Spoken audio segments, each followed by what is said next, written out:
USA! USA! USA! What's on my chest, baby? It's USA. I am an American. I am an American. It's my country. I'm a proud American. USA! USA! USA! USA! USA! USA! All y'all Jamaican folks, all y'all from the Caribbean, y'all had your little time yesterday. With St. Lucia, the Caribbean, they got their day spotlight, all that stuff. But today, Jamaica folded, folded, folded, folded, flat out folded. And I was waiting for this day. I was waiting for this day for Noah Lyles and Fred Curley, matter of fact, to show y'all who's the king. Who's on the throne right now? It's USA, baby. It's USA all day. All day. All day. I was at work. That's why this didn't come out as soon as the meet was over. As soon as it was over. Otherwise, it would have been, I would have gone live during the meet. But I was working. I was doing the Olympics. But hey, before I give my soliloquy, like, comment, subscribe. I'm going off literally an hour and a half of sleep. I was almost about to fall asleep at work. And then Noah Lyles went ahead and shocked the world. I got up. I'm awake now. I'm awake now. And let me get this out the way too.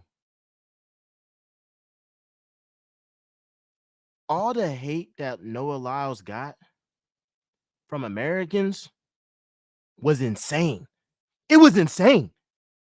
It was like y'all was rooting for the Jamaicans more than they got from USA. We on the same squad. We have American NBA fans hoping that the guy would not medal, would not get the gold. You can't make this. You can't make this stuff up. You can't. And my dad told me something when I was younger. He said, son, certain people have that eye of the tiger. They got that it factor. You might think Noah Lyles, he's corny or whatever you want to say. He got that eye of the tiger. I was texting my friends before they started. And when I saw Noah Lyles come out and he was hella animated. It was like a lion. Bro, he was ready. He was ready. And it brings me back to his interview that he had after the first heat when he said, I underestimated the competition, but I'm not going to do that again. And frankly, they should be scared. They should be scared to go up against me. Up until he started that final, it was hella hate. Oh, this guy's corny. Oh, he talking all that about NBA. Oh, he ain't no world champ. All this crazy stuff. Where are y'all at now? Where are y'all Noah Lyles haters at now? It's real quiet.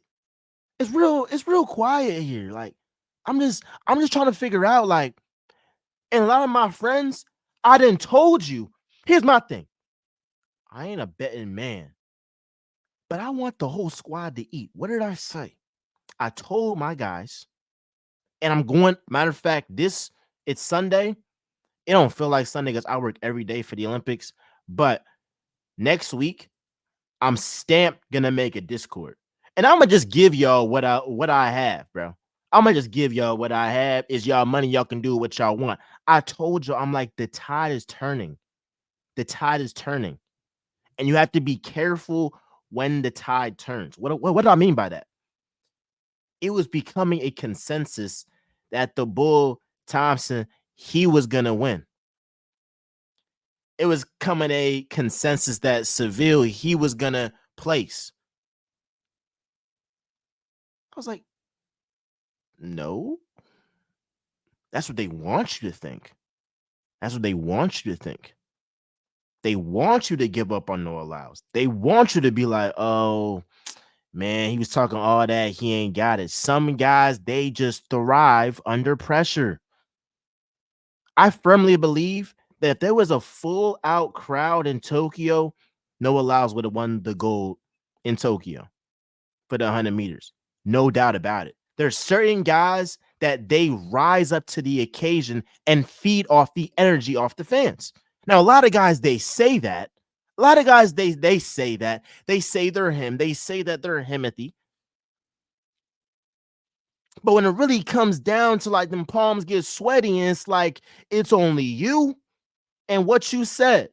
And we're about to see if you're going to live up to what you said. Now, a lot of people fold. Noah Lyles showed today that's not him.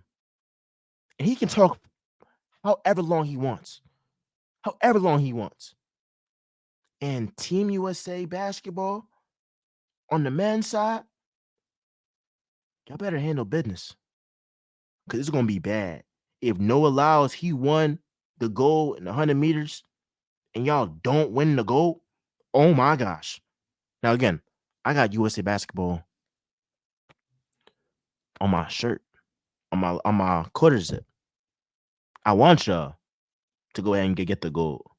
But let's not act like the pressure's definitely on. It's definitely on men's basketball. I seen Tatum. I seen the basketball players, come, to watch the meet. Now, look, I think they was coming just because they wanted to see the best athletes in the world, play at their exceptional level. But I know part of them was thinking to themselves, let's see if Noah Lyles really backs up this talk he was talking about. And he did. That's one thing I love about sports. And matter of fact, the one thing I love about track is that when you win, it's no debate. Like, like in track, if you thought somebody wasn't going to medal, if you thought somebody wasn't going to win a race and they do, you can't say anything. It's like, I was wrong. I was salty. Compared to like the NBA, the NFL, oh, well, Tom Brady, he didn't have a defense. Oh, Patrick Mahomes or Lamar Jackson, he don't have wide receivers. Like it's always something. LeBron James, oh, he don't got nobody. He just has Matthew Dellavedova, J.R. Smith. No, in track is the great equalizer. We gonna know who you are in less than 10 seconds. We gonna know if you gonna stand on what you stood on, what you stood on. That's what Noah Lyles did. This was a crazy, like, we're talking about a guy that won the gold last year in Budapest, right? He won the gold in the 100 meters. And I believe I'm not correct, or if I'm correct, the 200 meters too.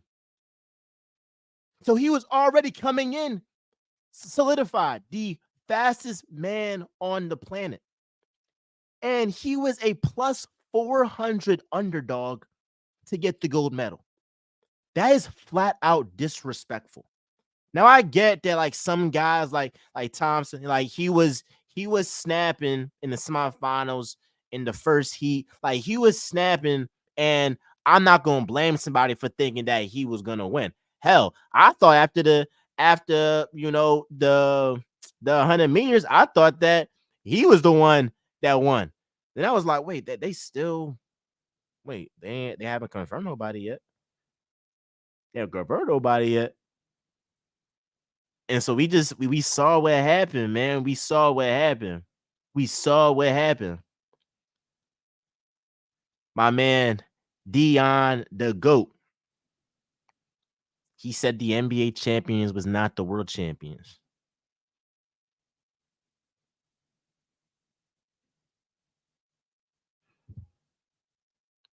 Team USA. Y'all gotta get the job done. Or else it's all NBA fans are down bad. Cause I was saying Noah Lyles like, you cool, I'll mess with you, cuz, but now you're talking crazy. Like all the best players come to the NBA. All the best players come to the NBA. Jokic, he's not playing in Serbia, he's playing in the NBA. Wemby, he plays for France, he's playing in the NBA. Rudy Gobert, he's playing in the NBA. But if they lose, Noah Lyles was like a genius. Well, guess what? Noah Lyles did his part. Now it's up to Team USA men's basketball to do their part. Back to the track. Similarly to Sha'Carri Richardson, we're going to talk about her. Similarly to her, Noah Lyles did not have the best start. But that last 50 meters, he got back. He got back, bro. And Jamaica folded. Jamaica folded, gang. Y'all folded. I mean, it's cool. It's cool. But Kishane folded. He did. You had a lead. You was the overwhelming favorite. I don't care if it was a millionth of a second. You lost, buddy. You lost. You lost. And shout out to my man Khalil. He runs track. Well, he did run track in high school. And he know what he talking about. He told me Seville isn't good in finals. I was like, noted. Because I had some other homies that was trying to tell me I was crazy for not having Seville getting a medal. I'm like, no. I'm going to go with the people that actually played this sport. That actually played the sport. Just like if you play basketball, you go to know more knowledge on Kyrie Irving and Steph Curry or LeBron James. I'm going to go with the expert.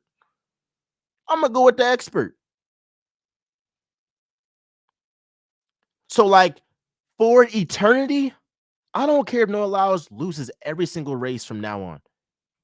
For eternity, he can talk trash. That's one thing I love about sports. And that's why Ant has become my favorite player.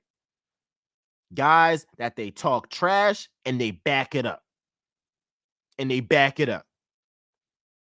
Noah Lyles literally said when he lost his first heat, he said, yo, I underestimated the competition, but best believe that ain't going to happen again. And he got clowned for the semifinals, which literally does not matter. The whole point of the semifinals is to get to the finals. That actually matters. I had people telling me, Noah Lyles ain't that, he corny. The job wasn't even finished yet. So y'all was talking hella early, and then what happened? Comes to the finals, now you real quiet. Noah Lyles is him, bro. He's him. Fastest man on the planet.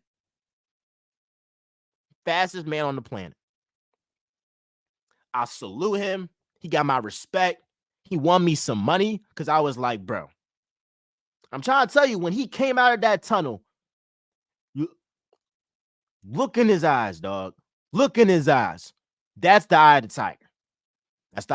Like my dad has always told me since I was like 6 years old. Certain guys, they got the eye of the tiger. Whatever they say, go.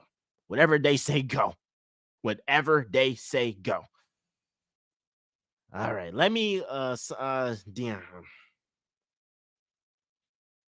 I'm praising Noah, but now you're going too far. No, you're going too far. But I do believe that he'll be a gold medalist, not only obviously 100 meters, which he already is, but he'll be a gold medalist in the 200 meters because now it's like he has like zero pressure. The job has already been done. So like if he doesn't, let's say he doesn't medal in 200, it don't matter. It don't matter. So he'll be playing. So he'll be running more free than he ever was. Than he ever was. Than he ever was. Like he got my respect. Like I got respect for athletes. My last point again. They talk trash. They talk trash, and they go ahead and they back it up. Let's talk about Sha'Carri Richardson. I was hurt. I was hurt because I wanted to create some content about how she went from last place in the Diamond League and all them Jamaicans laughing at her to then being a world champion to then that following year, this year, winning the gold medal. Now, look, she got silver, and that is a heck of an accomplishment.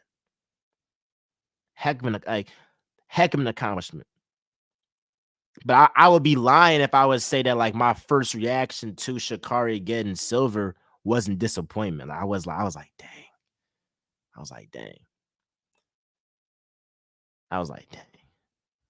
But Alfred, I mean, she ran a hell of a race, and Sha'Carri was a victim of her weakness in starting off very, very bad. Very, very bad. And when I was looking at Sha'Carri's race in real time, I was like, she's not even gonna medal. I was thinking that. I was like, yeah, she's not gonna medal. Them last 60 meters, similarly to Noah Lyles, she got back. She got back. She was in last place.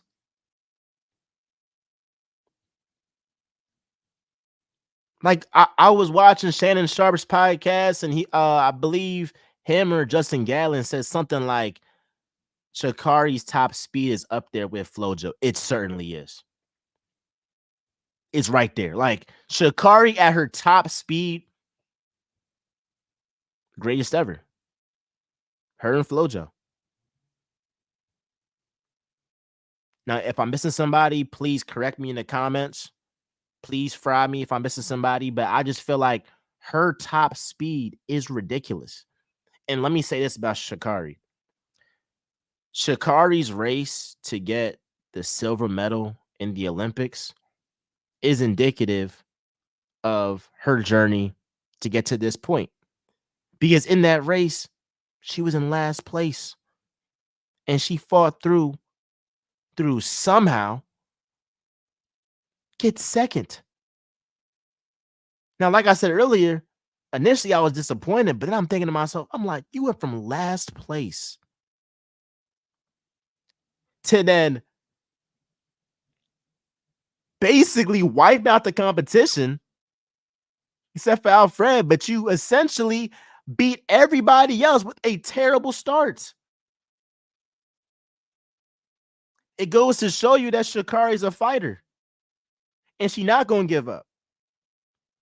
And that when you count her out, she's always going to be back in the mix.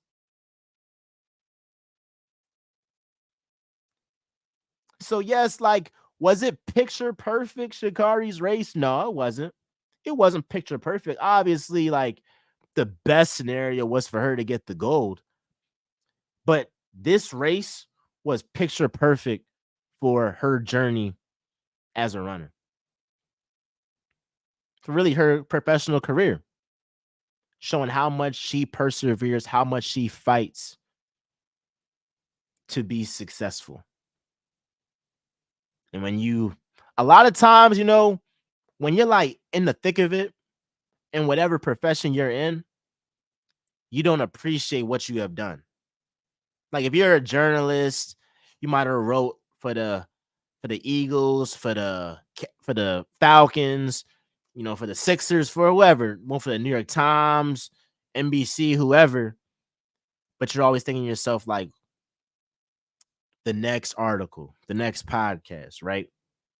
But then when you like take a step back and be like, dang, like I got this byline, I got this byline, I got this byline. Oh, in this past year, I've done a lot. Oh, like when you actually like, look at the bigger picture, you're like, I did some. I did some, and a lot of times, in this social media era, and I ain't gonna act like somebody pop, but we are in a time where it's like people be more like comparing themselves to other people and not be enjoying what they're doing in the moment. I fall into that sometimes too, because I'm always thinking about how can real talk be better than it was yesterday. I get annoyed when I'm working 12-hour shifts and I'm like, yo, like I want to create some content, but I'm off like 2 hours of sleep. But sometimes you gotta appreciate, like, shoot, I am working the Olympics, but it's always that balance. So with Sha'Carri, you look at that, look at the bigger picture. You're like, in the past 2 years, after everybody written her off, she's a gold medalist in the world championships. And then that following year, she's a silver medalist in the Olympics. And her Olympics in Paris isn't over yet because she very well, and I believe she will get a gold medal in the 4x1, right? So I see this and I'm just like, you know what, man? Shout out to Sha'Carri because you can't take anything away from her.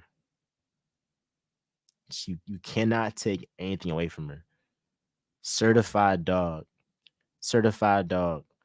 And I felt like in that race though, like because it was raining, this is not an excuse because Alfred, she had a phenomenal race, the race of her life. And shout out to St. Lucia to for this to be y'all first medal in the Olympics. That's crazy. I saw the crowds that was praising her, that was praising Alfred. I mean, like so much respect for y'all. I think with Sha'Carri, it was like because it was raining, and I think because she had so much pressure on her to perform, she might have been overthinking her start. What do I mean by that? If it's raining and you go out blazing off rip, you could fall, you could slip. So I think she was overly cautious in the beginning, and because she was so behind, at a certain point, it's like you're facing Olympians, like you're facing folks that just like you in middle school, in high school, in college, they were that girl, they were that guy. They was beating everybody. They were, the person that wherever they was at. And when you have such a big deficit, you can't overcome that. So that's what Sha'Carri was dealing with. And I just feel like because she had so much pressure on her, she might have been overly cautious versus Alfred. It's like she got nothing to lose. It's like if I fall, nobody's gonna think like, oh, how could she do this? Like it's not pressure. It's not really that much pressure. And heck, maybe I'm wrong because maybe it is pressure on her to deliver the first medal for her country. And if that is for sure, but I feel like it's a little bit different with Sha'Carri when everybody is like, oh, you should get the gold. Shelly Ann Fraser not in, Sharika Jackson, like, you should get the gold. And you were the favorite to get the gold.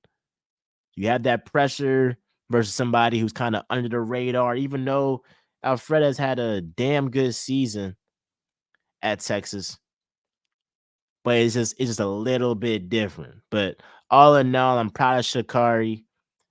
Her story's motivating, and that whole quote of "I'm not back, I'm better." I ain't no pastor, but you can do a sermon to that for real. Hey, pops, if you're listening, I'm a PK, y'all. If you're listening, pops, that's a sermon. I'm not back, I'm better. Like Sha'Carri will always be iconic. Will always be, a face, of track and field. And she is that girl. Let's get into Caitlin Clark. And I didn't really get to talk about this like solo. I didn't get to talk about this solo. Uh, but so Mike Tirico, NBC anchor, he asked Don Staley, "What's the T?" Basically, what he was asking, like, you was on the selection committee. What's your thoughts on Caitlin Clark not making the Olympic team? Here's the thing. As a journalist, so I'm gonna get this out there before we talk about it. Oh, you're talking about somebody who's not an Olympic athlete. When you're a journalist, you ask the questions that people want to know. Like you're not gonna ask questions that nobody asked, like that nobody want the answer to. And it's like, why are you there? If you have access to a certain person, a certain athlete, a coach, whoever, you ask the questions that everybody wants to know. So Mike Trico asked a phenomenal question because with how Caitlin Clark has vastly improved her game since the way she started in the WNBA, it could be some people that can think, yo, like, if she was playing like this, would she be on the team? Now, look, Dawn was basically like,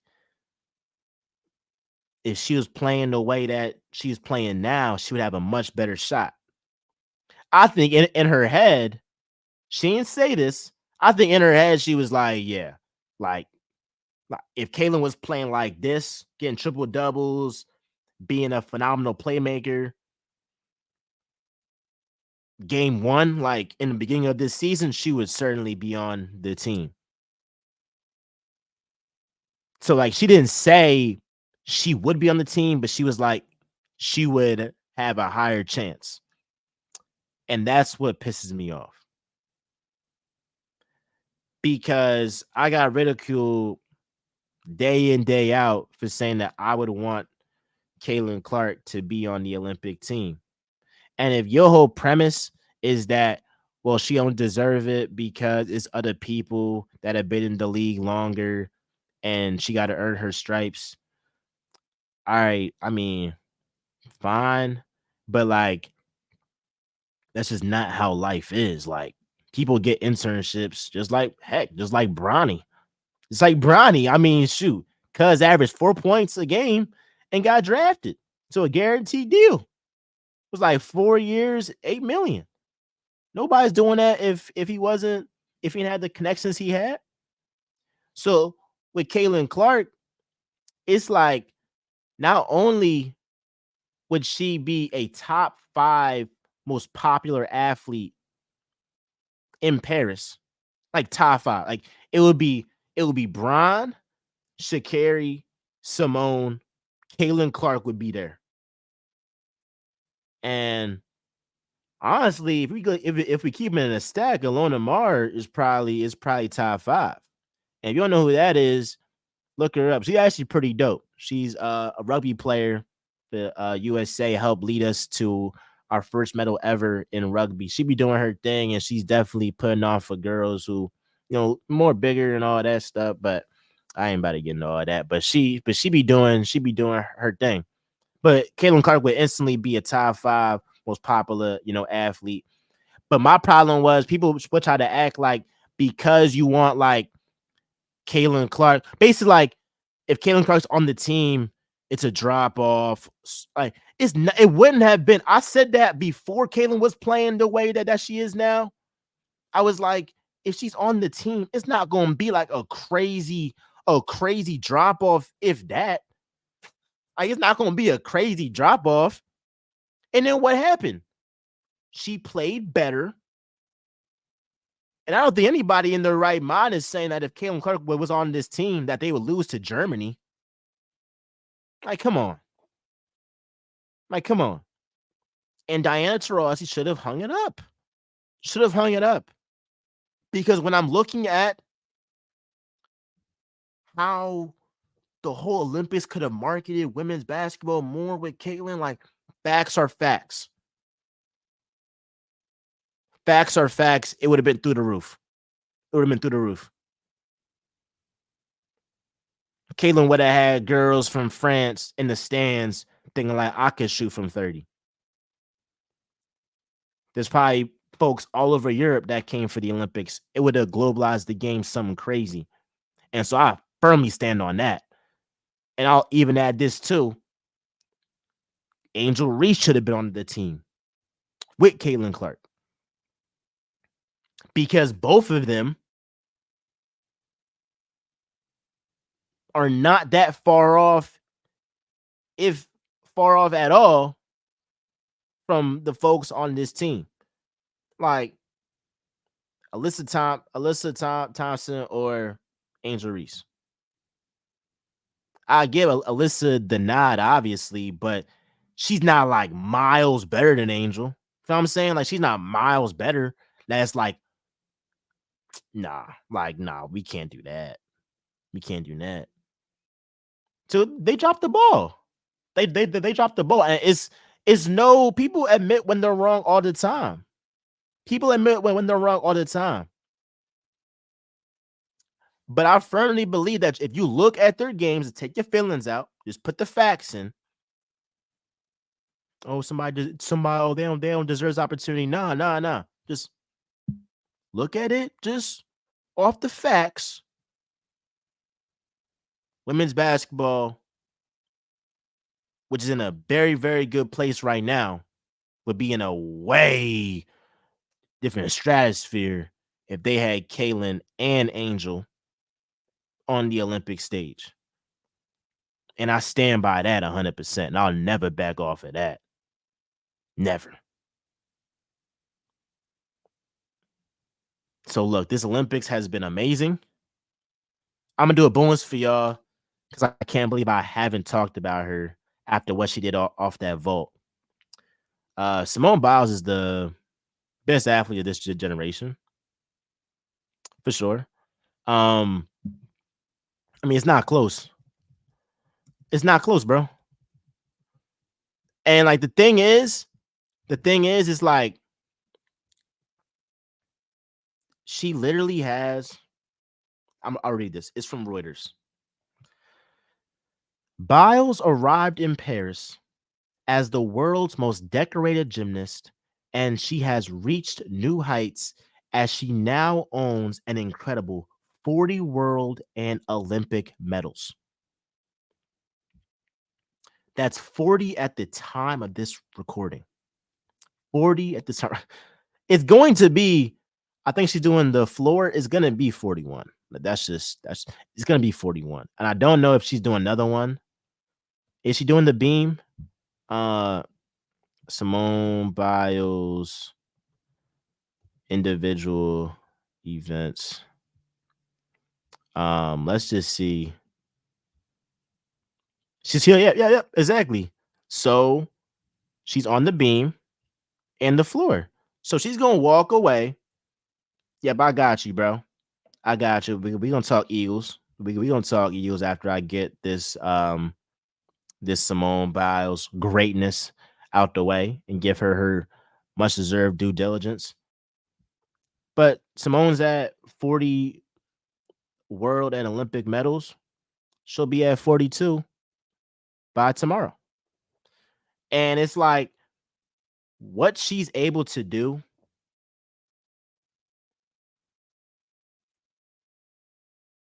is unprecedented. Like, do you not realize that being 27 as a gymnast is like LeBron at 40 years old dominating the NBA?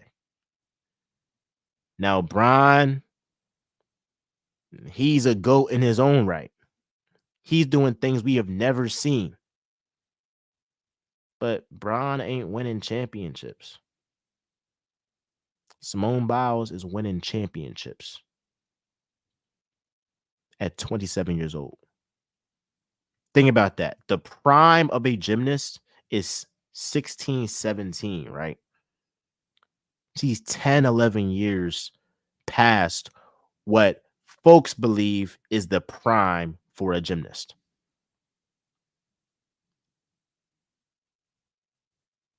Think about that. Think about that, bro. It's crazy. I'm gonna put this into perspective too. And this is not no way. This is not no way to crap on. It's more just I'm trying to highlight Simone's greatness. Gabby Douglas. I mean, she's an icon herself, right?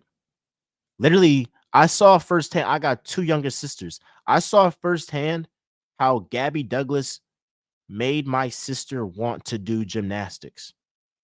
and I would literally be at them, at her meets or whatever they call it, and I'd be at that John and got them rushing the folks that would be like, Lila, Layla, but like I would be there supporting, and like it was all love, but it was because on off the late night she was watching Gabby Douglas in the Olympics in 2012. But Gabby Douglas is 28 years old. Think about this. Gabby Douglas is 28 years old, and she's been out the sport for years. Simone Biles is 27 years old and is by far the best gymnast on the planet and is racking up world and Olympic medals. Not silver, not bronze, gold. Best athlete of this generation. And she would have had more if she did not have the twisties. She ain't quit. She had the actual twisties where her mind and her body, it wasn't in alignment. It wasn't in alignment.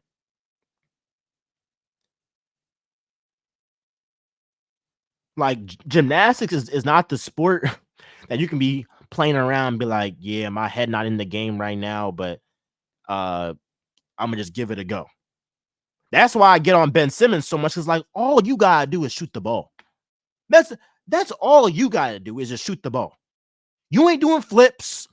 You ain't putting yourself in harm's way. Because with gymnasts, it's like if you make one wrong move, you could literally crack your neck. You could literally like crack your skull. Like if you're not, if you don't know what you're doing. Ben, all you gotta do is hit a layup over Trae Young, and now you don't want to play basketball. But Simone Biles essentially took off Tokyo and still has 40 plus world and Olympic medals counting.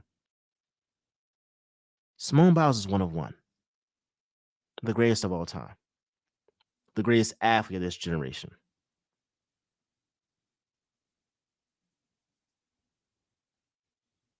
And again, just like Noah Lyles, I love when athletes talk they trash and they back it up.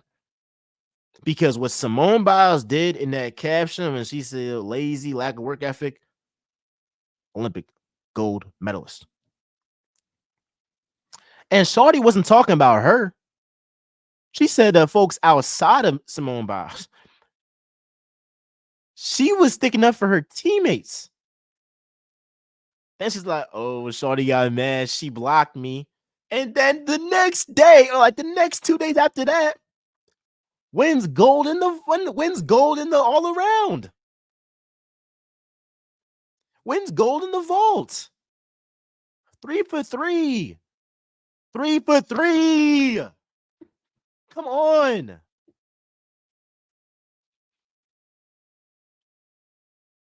So I love this Simone Biles that she's talking that talk and she's walking that walk. That's what the greats do. That's what sports is about. Talking that talk and be like, I'm so great. I got that what?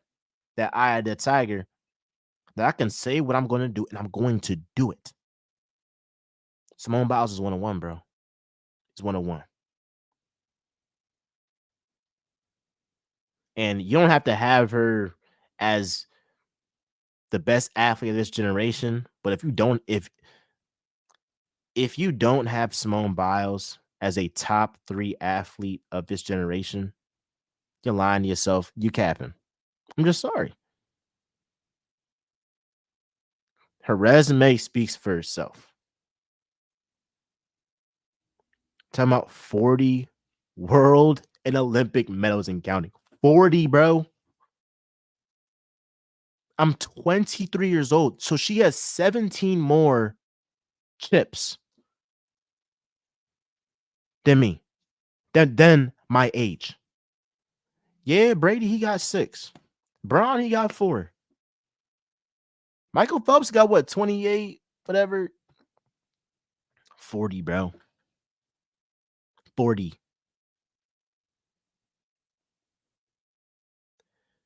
Appreciate greatness, bro. Appreciate greatness. And Bron too. I mean, Bron, where he's the best player on Team USA.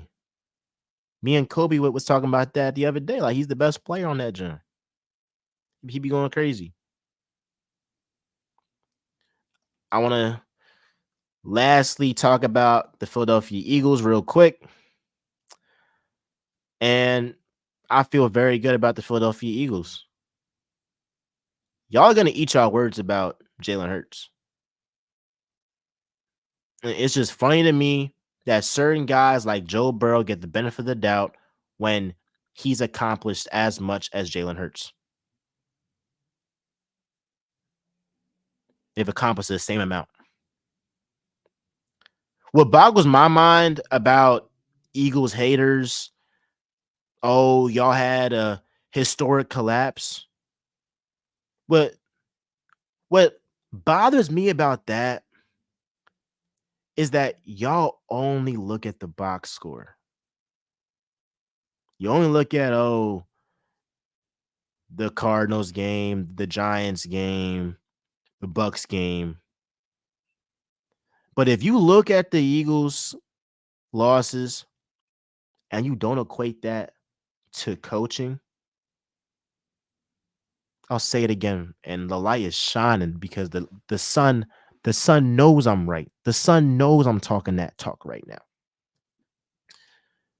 If you're judging Jalen Hurts on his production last season, but you don't hold anything against Brian Johnson and Nick Sirianni's incompetence and the whole dysfunction that there was in that coaching staff against him, the fact that you had a guy who was the defensive coordinator and then you demote him for Matt Patricia, who literally is a scrub, literally is a bum. I'm so serious. I don't care. The guy cannot coach, but he gets chance after chance. And I was so dumb. And I can call myself a bum for actually believing that he would make a difference. And the sun keeps on shining because I keep on talking that talk. So like, comment, subscribe, do all that jazz because the sun, and it's 7:00 where I'm at. The sun knows I'm talking that talk about Matt Patricia. But the Eagles, bro, the Eagles literally were victims of their coaching staff last year. It wasn't on Hurts, wasn't on AJ Brown, wasn't on Devontae. Nah. Brian Johnson and Nick Sirianni were the worst offensive coaches in the league, given the talent they've had. I will say it again. Brian Johnson and Nick Sirianni were the worst coaching duo on offense in the National Football League.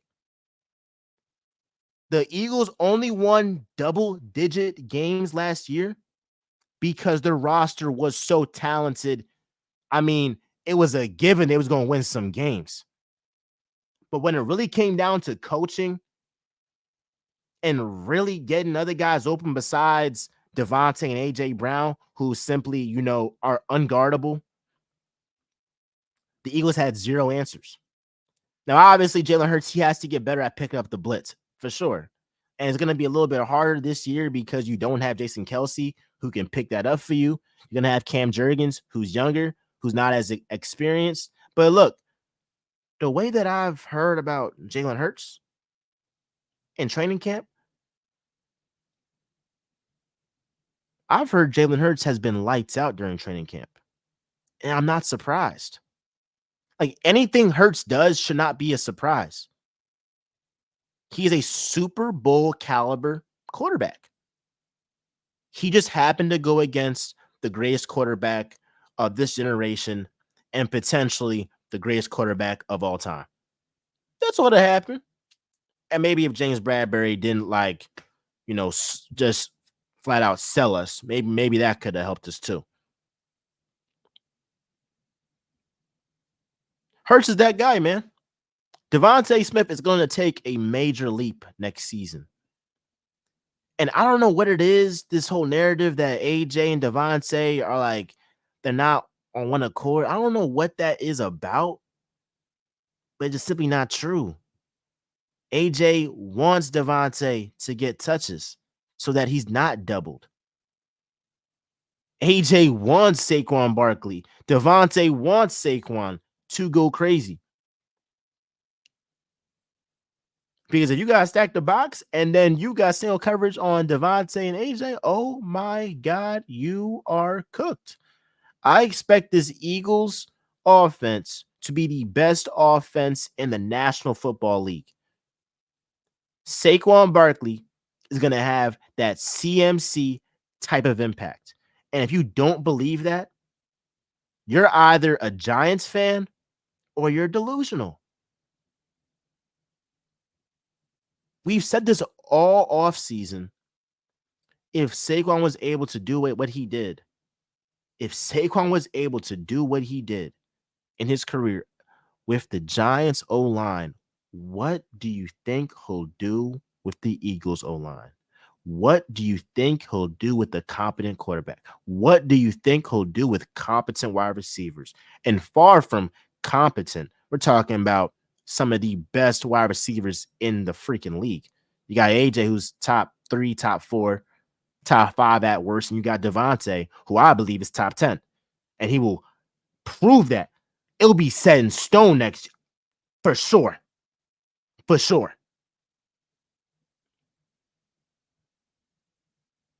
Kellen Moore is cool. Given our weapons, like I'm not gonna be looking at Kellen Moore to be no savior. Like, just don't be Brian Johnson, bro. Just don't be Brian Johnson. And I believe that Kellen Moore is head and shoulders above Brian Johnson. It's like Brian Johnson was rock bottom, right? Brian Johnson was rock bottom. It's like if you have anybody else who is better than Brian Johnson, the Eagles are going to be a success. I mean, under Brian Johnson, we made the playoffs and had double-digit wins. And at a certain point, we're 10-1 with Brian Johnson. Brian Johnson. So I'm not saying I ain't saying Kellen Moore is Sean McVay, but he's better than Brian Johnson. And with more offensive talent, he's going to have a field day. He's going to have a field day. My last points before I get off, the defense, it'll be on Kenyon Mitchell, I believe, to really be a stud off rip. Obviously, cuz from the Bucks, Devin White, he's got to be, on like a crazy tear because our linebacking core, I believe Nakobe will step up, that he will prove to be that linebacker for the future. And I believe in Jalen Carter for sure. I believe in Jordan Davis. I don't know what this Jordan Davis hate has been about, but I believe in him. And I believe my guy Clint, our D lineman coach, will get all those guys in shape and will keep all those guys accountable. Something that I believe this Eagles team last year, or that Eagles team last year, not this team, because this is current. Talking about that team in the past, that past Eagles team, I don't think they was really accountable of each other and what was really going on. Now you got the guys in place. Vic Fangio is gonna be at these guys next. Here's the thing. That's why the Dolphins didn't like Vic Fangio, I believe, because he was a no BS guy. He was a no BS guy. And the Dolphins ain't serious about winning. That's just what it is. That they're not serious. And I know I said like I'm a stop, but then I thought about the Dolphins. Since when was Tua in 88? Since when was Tua better than Jalen Hurts? What? What? Y'all be so stuck on the whole he took Jalen's starting spot at Alabama. That was literally like 6 years ago. Were you the same person you were 6 years ago? Probably not. I would hope not. You grow. Look, I've been in organizations where I started off not as the top guy. But in a shorter amount of time, I became that top guy compared to other guys that been there longer. I ain't trying to talk heavy, but about the Eagles, I will talk heavy. Check the stats. Shout out my girl Treasure. Check the stats, man. So that's what it is, bro. That's simply what it is. I love y'all. I appreciate y'all. I'm gonna get these reels out because I want to get them out today. Because I want to talk about that Noah Lyles stuff, and I want that to be a reel that I collab with Miles Johnson TV. But look, the sun is shining. The waves dipping a little bit. I got to get a cut. And it's Sunday right now. It don't feel like Sunday because I work every single day. I'm thinking Tuesday. Thinking Tuesday we get an episode in. It'll be a great job. But again, like, comment, subscribe. Show us some love, man. Show us some love. Coming off a shift where I worked 4:30 a.m. to 5 p.m. Let that sink in, bro. It's not a lot of people that work a 12.5-hour shift off an hour and a half of sleep that still is pushing out content for y'all. Love y'all. Appreciate the support. With that being said, we're talking about Johnson, where you know I'll always keep it real. I'm out, y'all.